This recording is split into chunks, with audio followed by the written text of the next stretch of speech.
Leurs Excellences, chers pères évêques de la République démocratique du Congo, excusez-moi de venir un instant troubler votre quiétude en ce dimanche des Rameaux.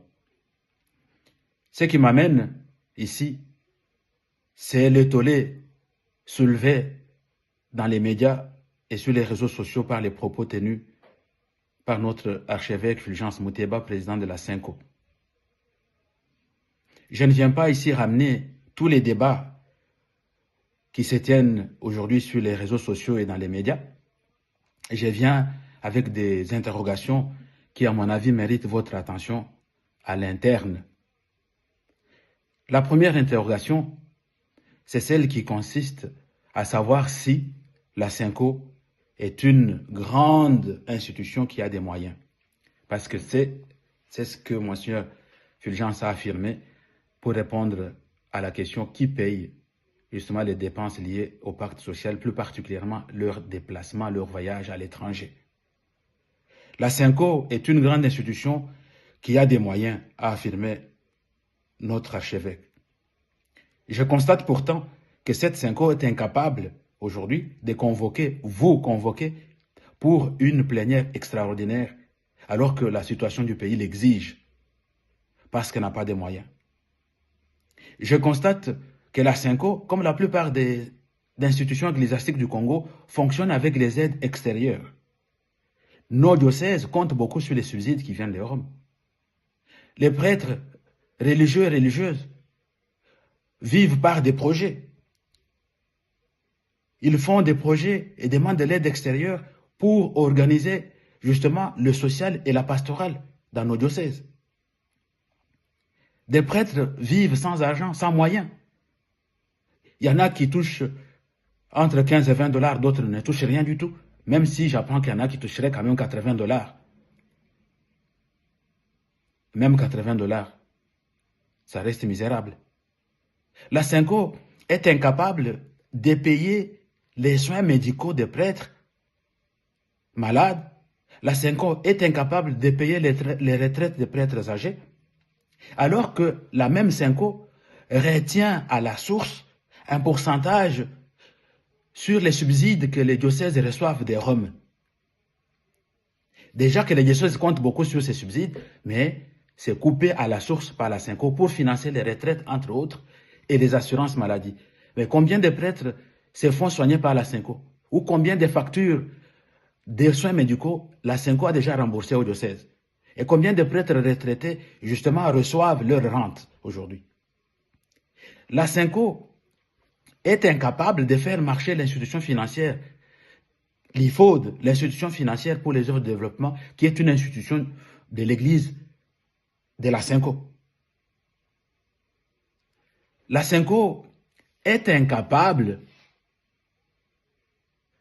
de tourner, de faire fonctionner ces institutions, ces services, de manière régulière, avec des salaires décents.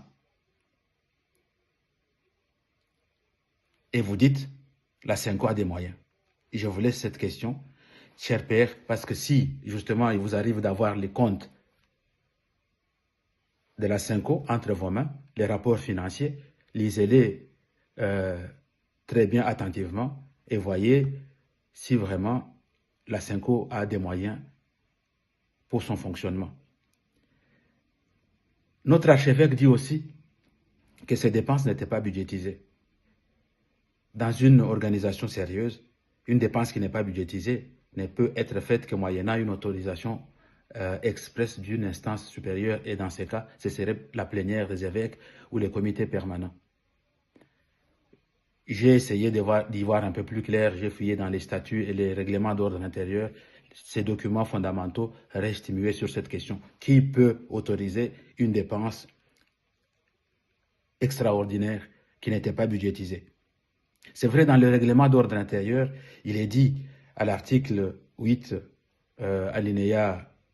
paragraphe 1, alinéa 9, que le pouvoir de gérer au quotidien les budgets et tous les comptes bancaires de la conférence épiscopale, avec mandat d'office d'ordonnancer les dépenses et en présenter les bilans plutôt au comité permanent, est accordé au secrétariat général.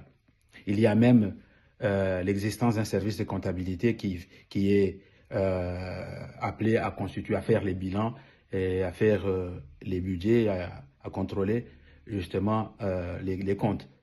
Mais nulle part, il n'est marqué qui peut autoriser les dépenses extraordinaires et surtout qui contrôle la gestion des finances de la Cenco.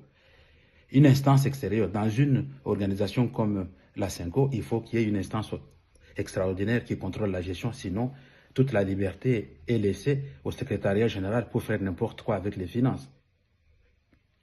Monseigneur Fulgence dit aussi que tout ce qu'ils font, c'est pour les biens du peuple congolais et pour les populations des pays des Grands Lacs. Excellence, qu'est-ce que vous faites pour vraiment consulter les peuples? Parce que le peuple est aujourd'hui divisé. Il y en a beaucoup qui ne se reconnaissent pas dans ce que vous faites. Vous parlez des populations des Grands Lacs. Vous êtes allés dans ces pays. Vous n'avez même pas pris la peine d'associer les conférences épiscopales des pays où vous êtes allés. Vous vous êtes réjouis d'avoir été bien accueillis, qu'on vous a offert le confort, que vous avez été respectés. Ce qui ne se fait pas au Congo. Est-ce que vous avez posé la question aux évêques de ces pays, comment ils sont traités, s'ils sont respectés, si les portes des institutions de ces pays leur sont ouvertes comme c'est le cas au Congo? Je vous laisse ces questions, cher Père. Vous souhaite en tout cas un bon dimanche de carême, un bon dimanche plutôt des rameaux et une bonne semaine sainte. Que Dieu bénisse notre pays, que Dieu bénisse notre Église, que Dieu bénisse notre peuple qui souffre aujourd'hui à cause de cette attitude. Merci.